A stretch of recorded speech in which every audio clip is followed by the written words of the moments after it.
Personne n'est jeune après 40 ans, mais on peut être irrésistible à tout âge. Et si je vous disais que la ménopause et l'andropause ne sont pas une descente aux enfers, mais peuvent devenir votre nouveau printemps? Oubliez tout ce qu'on vous a raconté sur le vieillissement hormonal. Dans les prochaines 20 minutes, je vais vous révéler comment transformer ce tournant redouté en opportunité extraordinaire. Accrochez-vous, car ce que vous allez découvrir pourrait totalement changer votre vision de l'après 50 ans. Ménopause redoutée pour les femmes. Andropause, tabou pour les hommes. Ces mots font peur, n'est-ce pas? Pourtant, comme le disait Coco Chanel, personne n'est jeune après 40 ans, mais on peut être irrésistible à tout âge. Et elle avait raison. Avec l'espérance de vie actuelle, il y a non pas une, mais 2 vies après la ménopause et l'andropause. Aujourd'hui, il est possible de rééquilibrer sa météo hormonale avec des solutions naturelles. Alors, êtes-vous prêt à découvrir comment faire de ce tournant un véritable nouveau départ? Tout d'abord, il est absolument crucial de comprendre que la ménopause n'est pas une maladie, que l'andropause n'est pas une maladie. Ce sont des phénomènes physiologiques naturels. Pour les femmes, la ménopause se définit par l'absence de règles depuis 1 an, généralement autour de la cinquantaine. Cette disparition est directement liée à la fin des ovulations. À la ménopause, l'ambiance hormonale change radicalement. Les ovaires arrêtent progressivement de fabriquer œstrogènes et progestérone. Et voilà où ça devient intéressant. La progestérone disparaît en premier. Pendant un temps, les ovaires continuent de sécréter des œstrogènes. Puis, les œstrogènes baissent à leur tour. Ce processus explique pourquoi chaque femme vit sa ménopause différemment. Pour les hommes, c'est encore plus variable. L'andropause peut apparaître entre 40 et 70 ans selon les personnes. Grande différence avec la ménopause. L'homme reste fécond jusqu'à très tard. Mais la testostérone diminue progressivement. Cette baisse hormonale n'est pas une fatalité qu'il faut subir. On peut agir pour vieillir dans de meilleures conditions. Maintenant que vous savez que ce n'est pas une maladie, laissez-moi vous poser une question. Que faire face aux symptômes désagréables qui peuvent apparaître? Parlons franchement des traitements hormonaux substitutifs. Pour les femmes, il existe le THS, traitement hormonal substitutif. Le principe? Remplacer les hormones manquantes par des hormones de synthèse. Mais attention, le THS n'est pas un passage obligé. Il n'est pas la pilule de jouvence qu'on vous vend parfois. Quand peut-il être utile? Dans certaines situations précises, comme la ménopause, très précoce entre 40 et 45 ans. Les troubles climatériques, très invalidants, comme les bouffées de chaleur intenses. En cas d'ostéoporose lombaire précoce. En cas d'état dépressif marqué avec troubles du sommeil. Mais voilà le problème. Les risques du THS sont réels. Augmentation du risque de cancer hormonodépendant, surtout du sein. Augmentation des risques cardiovasculaires, infarctus, AVC, thrombophlébite. Possibilité de favoriser certaines maladies auto-immunes. Ces risques deviennent significatifs après 10 ans de traitement. Avant 5 ans, le risque est considéré comme non significatif.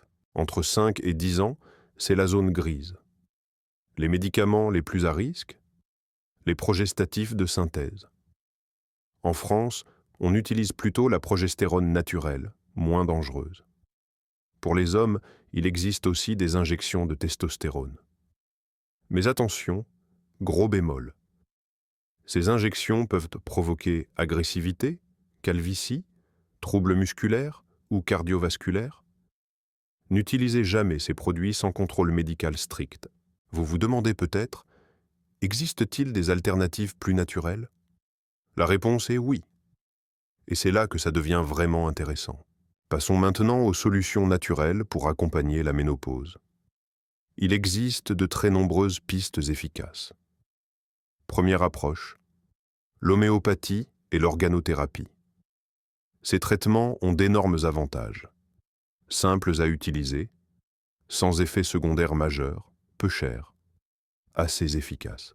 Les principales organothérapies utilisées, folliculinum 15 ou 30, CH, freinent les excès d'œstrogène en préménopause, progestérone ou luténum 4CH, stimule la progestérone carencée, ovaire 4 cm, aide les ovaires à ovuler plus régulièrement.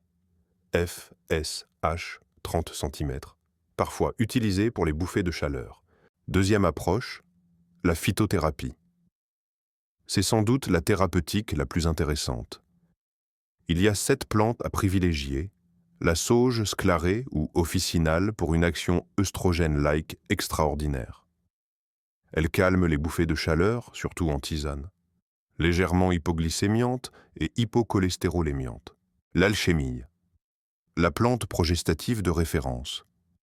Elle régularise le cycle menstruel. Elle augmente la synthèse d'hormones thyroïdiennes. Elle est antioxydante et angioprotectrice. Le gâtillier, son action unique, freiner les œstrogènes en agissant sur l'hypophyse. Il régule les cycles, anti-œstrogène et anti-androgène, sédatif et anaphrodisiaque, d'où son surnom poivre des moines. Le houblon, autre plante à action œstrogénique, particulièrement intéressante pour les insomnies de la ménopause. Action sédative très utile. Actée à grappe noire. Efficace sur bouffées de chaleur et troubles de l'humeur, mais attention, interdite en France sauf en dilution homéopathique. Les graines de lin, riches en phytoœstrogènes, remarquablement efficace contre la constipation. Le kudzu, très riche en phytoœstrogènes. Hypotenseur intéressant. Actif sur addiction au tabac et alcool. Très bien, mais comment utiliser toutes ces plantes? Par exemple, le protocole de base pourrait être sauge, sclarée, 600 mg matin et soir, 5 jours sur 7. Alchémille, 500 mg le matin et 250 mg le soir, 5 jours sur 7. Ou des complexes comme phytomance, alchémyle sauge, 2 gélules, matin et soir. Troisième approche cruciale, les compléments alimentaires. Huile de bourrache, essentielle pour la peau, 2 capsules matin et soir, 15 jours par mois. Huile d'onagre, en alternance avec la bourrache. Huile de poisson, 1 g au dîner pour les oméga 3. Collagène, 5 à 10 g par jour, nourrit la peau, les artères et les articulations. Magnésium, 200 mg matin et soir systématiquement. Zinc, si dosage sanguin bas, et pour les symptômes spécifiques comme les bouffées de chaleur ou les troubles du sommeil. Ne vous inquiétez pas, j'y viens. Commençons par le symptôme le plus fréquent, les bouffées de chaleur. Elles peuvent être vraiment handicapantes. Plusieurs solutions existent. D'abord, agir sur l'aspect circulatoire. Pour cela, nous avons le mélilote, plante anti-œdémateuse, 500 mg matin et soir. Le climaxol de Lenning, 30 gouttes 2 à 3 fois par jour. Les huiles essentielles de cyprès et lentisque pistachier en massage. Des tisanes de sauge le soir. L'homéopathie offre aussi des solutions avec l'achésis, pour celles qui ne supportent pas les vêtements serrés. Glonuinum, bouffée avec congestion et palpitations. Sépia, pour les femmes tristes avec bouffées montant du petit bassin. Belladonna, pour les bouffées avec visage rouge et sueur abondante. Voyons le protocole de base contre les bouffées. Tisane de sauge, se repose, une gélule matin et soir. Climaxol et L122, 30 gouttes matin, midi et soir. Voyons maintenant le second symptôme majeur, les troubles du sommeil. Il existe une solution naturelle très efficace avec notamment le houblon en gélule le soir, 2 gélules avant dîner et 1 au coucher. Le magnésium, 200 mg au dîner. L'association Eschscholtzia plus passiflore. Le L72 de Lenning, 6 troubles de l'humeur, 30 gouttes avant dîner et au coucher. De la mélatonine, 3 à 6 mg pour les difficultés d'endormissement. Troisième problème, les troubles de l'humeur. La ménopause peut entraîner hypersensibilité, anxiété, baisse d'énergie. Quelles sont les plantes efficaces? La rhodiola, en cas de baisse de morale avec manque d'envie le matin. La griffonia, en cas de déprime avec compulsion alimentaire vers 17 heures. Le safran pour une action sur le moral et les états dépressifs. La passiflore, qui est un anxiolytique naturel de base. La valériane, en cas de syndrome anxio-dépressif. La mélisse pour l'anxiété chez les personnes hypersensibles avec spasmes digestifs. Complété avec du magnésium et du lithium. Quatrième symptôme, la sécheresse vaginale. Pour une action locale prioritaire. Estriol en crème, Gidrel, Trophicrème, une application tous les 2 à 3 jours. Produit pour la flore vaginale, Gynophilus, Physioflore, 2 à 3 fois par semaine, pour une action générale. L'huile de bourrache, 2 capsules matin et soir, 15 jours par mois. L'huile d'onagre, en alternance. L'huile de poisson, 1 gramme au dîner. Le 5e problème concerne la peau et les cheveux.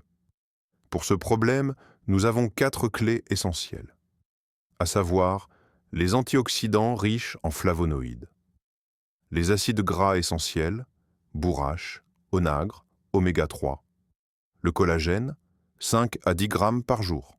Enfin, les vitamines et minéraux, soufre, silice, zinc.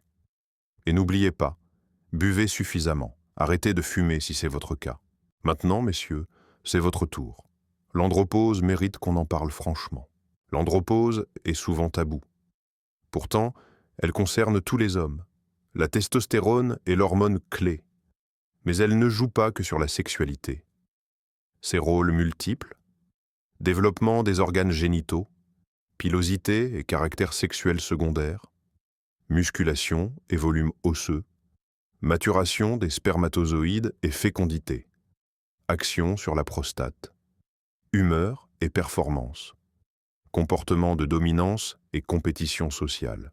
Les symptômes de l'andropause: baisse de la libido, moins d'érection matinale, érection plus faible pendant l'acte, modification de l'humeur, moins de combativité, certaines formes de passivité inhabituelle, baisse d'intérêt pour certaines activités, fatigue et manque d'énergie, performance sportive diminuée, fonte musculaire progressive, prise de poids, surtout abdominale, ralentissement de pousse des poils. Avant de penser andropause, il faut éliminer d'autres causes comme l'apnée du sommeil, qui est une cause très fréquente et oubliée. Les médicaments comme les bêta-bloquants, anti-inflammatoires et autres antidépresseurs. Les drogues, le cannabis en particulier, le tabac et l'alcool en excès. Les fatigues physiques et nerveuses. Les carences nutritionnelles en oméga 3, en magnésium et en zinc. Les problèmes de dos, les suites de maladies graves ou cancer, l'obésité. Pour l'impuissance, comprendre le mécanisme. L'érection dépend de 3 facteurs: la testostérone, le système cardiovasculaire, le psychisme. 2 questions essentielles à se poser. Avez-vous une érection matinale de qualité?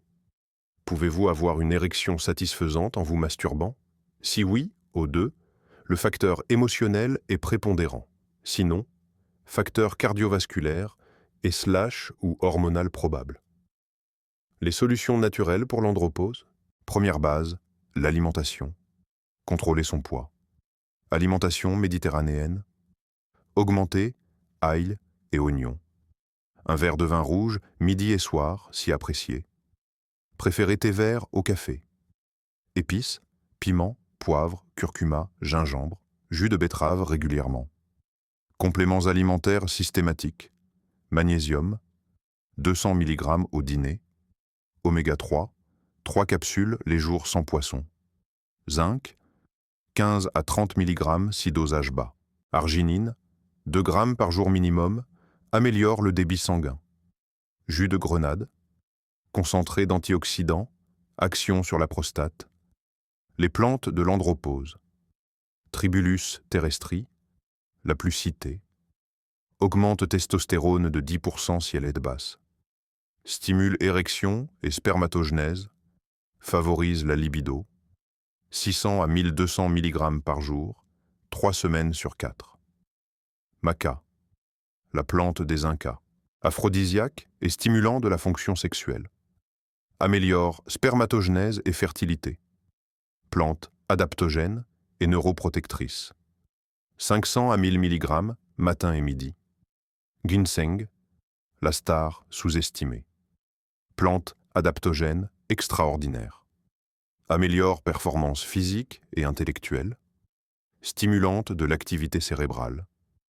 Action sous GABA et dopamine. Stimule l'anosynthase. Effet vasodilatateur. 150 mg de ginsénoside le matin. Ashwagandha, le troisième ginseng. Plante adaptogène, tonique, légèrement aphrodisiaque. Améliore mémoire. Propriétés anti-âge et neuroprotectrice. Favorise repos et relaxation. 600 à 900 mg par jour. Autres plantes utiles. Gingembre, antioxydant, action sur spermatozoïdes. Damiana, aphrodisiaque chez hommes et femmes. Schisandra, stimulant nerveux, améliore lucidité et mémoire. Ginkgo biloba, circulation sanguine, vieillissement cognitif, le traitement STAR, la DHEA. Corrélé au fonctionnement sexuel, homme avec DHEA basse, risque plus élevé de dysfonction érectile. Dose moyenne, 50 mg par jour. Commencez par 25 mg pendant 2 mois. Ajusté selon résultats et dosage sanguin. Très bien toléré. Contre-indication, cancer de la prostate. Le sport, indispensable mais sans excès. 30 à 60 minutes par jour, 5 jours sur 7. Privilégiez endurance, vélo, jogging, yoga, stretching. Musculation adaptée également utile. Attention, sport excessif peut avoir effet inverse. Sportifs intensifs ont plus de problèmes d'érection et libido. Vous avez maintenant toutes les clés naturelles. Mais comment appliquer tout cela concrètement? Voici le protocole de base pour les hommes. Commençons par le protocole nutritionnel. Contrôler poids, réduire sucre, augmenter activité physique, alimentation méditerranéenne naturelle, ail et oignons régulièrement. Un verre vin rouge bio midi et soir, thé vert plutôt que café, épices piquantes, piment, poivre, curcuma, gingembre, jus de betterave si apprécié. Compléments alimentaires de base, magnésium, au moins 200 mg au dîner, oméga 3 si consommation insuffisante de poissons gras, zinc et vitamine D, selon dosage sanguin. Protocole phytothérapie pour libido et érection. Phytomance, maca, 2 gélules, matin et une midi. Phytomance, tribulus, 2 gélules, matin et soir, 5 jours sur 7. Ashwagandha, 2 gélules le soir, 2 heures avant coucher. Gelsemium, 15, C, H, 5 granules au coucher. Si érection insuffisante. Ajoutez Cantaviris, 2 gélules 3 fois par jour pendant 2 semaines. Puis 2 à 3 gélules par jour en entretien. Réduire tribulus à 2 gélules le matin. Si toujours insuffisant. Possibilité de Cialis, 10 mg, 1 à 2 heures avant rapport. Mais c'est une béquille temporaire. Traitement de fond, la DHEA. Si dosage sanguin bas, 25 à 50 mg par jour. Évaluer l'effet au bout de 2 mois. Ajuster la dose selon résultat. Contrôle sanguin au bout de 4 mois. Pour les femmes, protocole équivalent.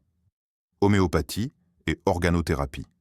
Phytothérapie, sauge, alchémille, gâtillier, houblon.